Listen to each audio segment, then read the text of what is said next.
like it, then hit that subscribe button and make sure your notification button is turned on. It'll really help me and the channel, and it'll also mean you'll never miss another video. So make sure you hit subscribe, and thank you so much. Okay, so there's 3 main points to this video, and number 1 being, why is a chip not a full swing? Why has it got its own setup, its own technique?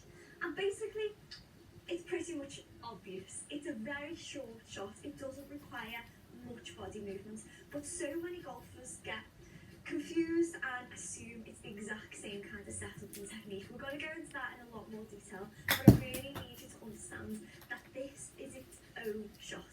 It requires different clubs, not like an iron or a mid-iron or water driver. It requires a wedge, and we're going to talk through club selection shortly. Again, it's a super short shot.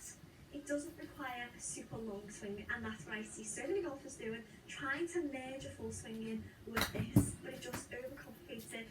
It actually makes your confidence go out the window, because that's when you're going to thin it, you're going to top it, it's just not going to be nice. And I hear so many people who are thinking when it comes to chipping, because they don't know how to change the technique, they don't know what clubs to use. So I'm going to talk you through every step of the way.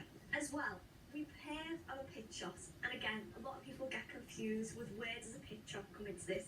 Is a pitch shot the same as a chip or a full swing?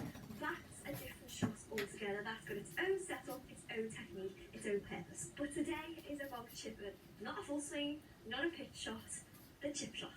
Section number 2 is all about the setup and the technique for chip shots. But before we get into that, let's understand what a chip shot actually means. And for me, a chip shot means it's the shot that spends a lot of the time on the ground. So it pops up in the air and then it's going to run to the hole. So it's not like a pitch which travels a long way to the hole, stops quite quick. It lands just on the green and rolls up, which I'm going to show you a few examples of shortly. But let's get into the setup, because the setup should stay pretty much the exact same. And at the end, I'm going to show you a bonus tip when it comes to clubs, to how you can use every tool, every club in your bag, but the same technique.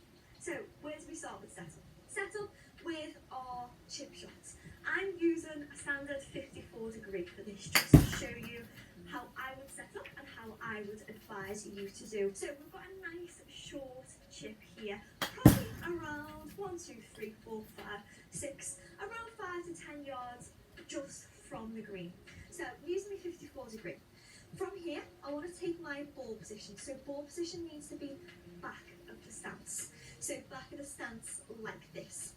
If we're too far forward, then that's when we're going to be having some swing implications. I will talk you through that shortly, but for now, let's just have the ball position back in our stance.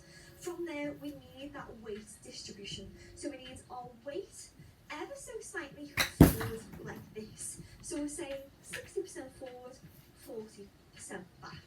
That's going to allow the club to naturally work on that pendulum. But from there, we need to feel that the club lays ever so slightly forward, not too much like you see a lot of golfers do, and not too far back, because it's all about using the bounce of the club.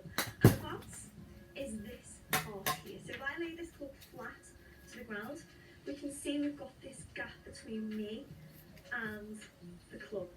So we want to allow that bounce to stay the same.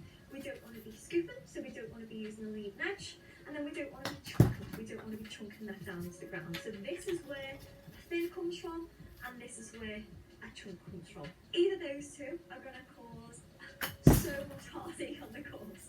So avoiding those two, setting up every time, again, it's going to allow you to maintain that bounce, and it's going to allow the club to just glide off the ground like we want it to.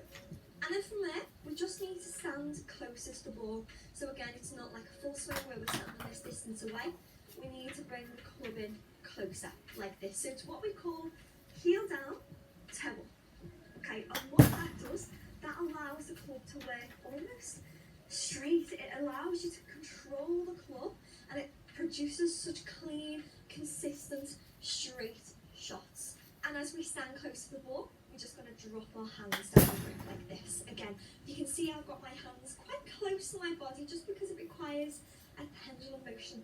It doesn't require a long swing. There's no need for that separation. So we've got our ball position back in our stance. We've got our weight shifted forward like this. We're standing nice and ball, we've got our toe down, our heel up, and then all it requires from there is our technique. So how does the technique change? And basically all it requires is our shoulders to rock, our body to stay as one. You can see my knees are working in the same kind of motion. We're not required to make any wrist hinge now. We're required to keep the hands pretty quiet. The arms, the shoulders are all going to work as one. So I really like to feel that my belt buckle is working halfway back, halfway forward. Not like we walk with a full swing, we're making that full turn. We've got all that power.